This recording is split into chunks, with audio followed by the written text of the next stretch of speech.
ډېره مبارکي ورکړو او دوی زموږ نن ډېر خدمت او خاطر وکړو دې واده کې موږ شرکت وکړو دا زموږ ورورولي ده یو بل سره به همدغه شانتې دا ورورولي قایم او دایم ساتو او په دې موقع باندې صاحب شاه صاحب زموږ ورور دی او د دوی خاندان همیشه موږ سره یو ځای هلې ځلې کړي دي قربانۍ ورکړي دي او د خپل علاقې خدمت کړی دی او زموږ سره په دې پاټه کې خدمت کړی دی نن د هغوی دا اعلان زموږ لپاره ډېر قابل قدر دی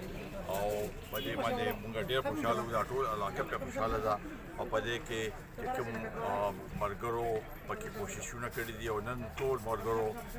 په دې کې هغوی سره په دې باندې خبره وکړه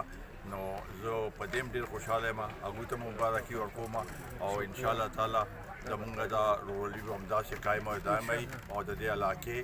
او د دې سیمې او د دې خورې به موږ هماغه شانتې خدمت کوو شانه به شانه ټولو هغې سره به د ملګرو سره به موږ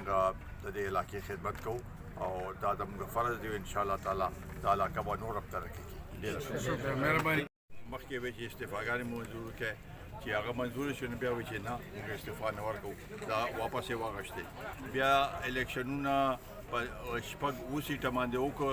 یو کس ودرېده الیکشن وشو هغه سیټ یې واپس پرېښودل دا خو لوبې ټوکې په هغې کې جوړې کړي دي اوس دا حالات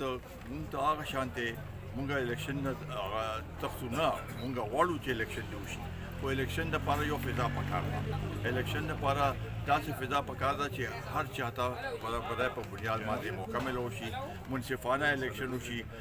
الیکشن کمیشن باندې دوی خو اوسه پورې اعتراضات کوو خو سبا الیکشن وشي د دوه صوبو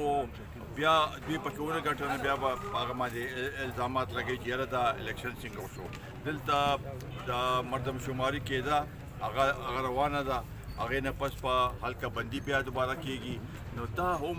عجیبه کار به چې دوه صوبو کې په یو حلقه بندۍ باندې الیکشن وشي او په دوه صوبو کې په بل حلقه بندۍ باندې وشي په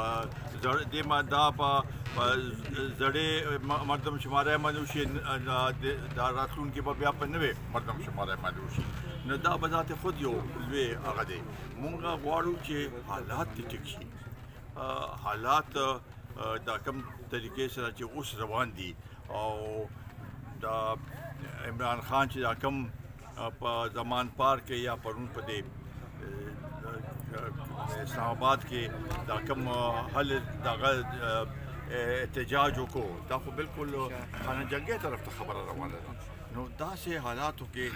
الیکشن به څنګه کېږي چې یو سړی عدالت له ځان نه ورکوي زمان فارق ته عوام لاړ شي هلته کېږي آیا داسې قانون شته دی چې زه مجرم یم ملزم یم او د عدالت پیشي نه کوم په زبردستۍ ناست دا خو موږ چېرته لیدلي نه دي د لیډر چې د ګرفتارۍ هغه احکامات هغه شي جاري شي مونږ په خپله د ضیاء الحق په وخت کې چې ګرفتاري به راغله مونږ په خپله به لاړو په ګاډي کې به کېناستو نو ده خو د خپل د زمان پارک کور بار خلک دې دپاره کېنولو چې هغوی به جنګ کوي یو طرف ته خو په خلکو باندې خلکو ته وایي چې تاسو جیل به روتاریو کرغه کوئ جیلونو ته لاړ شي او په خپله د جیل نه راتښتي او کېږي نه او دا کوم دی اوس هغه د انصاف دی اوس دا زه په دې حیران یم دا اعلان یې وکړو چې څوک دلته رانغلل هغه ته به ټکټ نه میلاویږي نو آیا ټکټ په څوکیدارۍ باندې به میلاویږي او که آیا په د علاقې د اهلیت مطابق چې کوم یو ممبر هغه اهلي هغه ته به تاسو فرد اهلي هغه له به ټکټ ورکوئ دا خو اوس په څوکیدارۍ باندې میلاویږي دا خو جمهوریت نه شو په دې چې روانه ده دې حل وشي مهنګۍ بالکل دې کې شک نشته ډېره زیاته ده خو هغې ته هم چې تاسو وګورئ نو چې ملک کې سیاسي افراتفري سیاسي هنګامارۍ او معیشت ستاسو نه ټیکېږي دا دواړه یو بل سره تړلي دي نو موږ خو دا غواړو چې مخکې د سیاسي هنګامې چې دي دا ختم شي او هغې نه پس کور چې معیشت خبره دې لپاره ټول د کېناستل پکار دي ځکه چې دا د سیاست نه دی په معیشت باندې سیاست نه دی کول پکار ټول پکار دی چې کینی او دې لپاره یو عمل جوړ کړي ټول پکې سوال دي. اوکې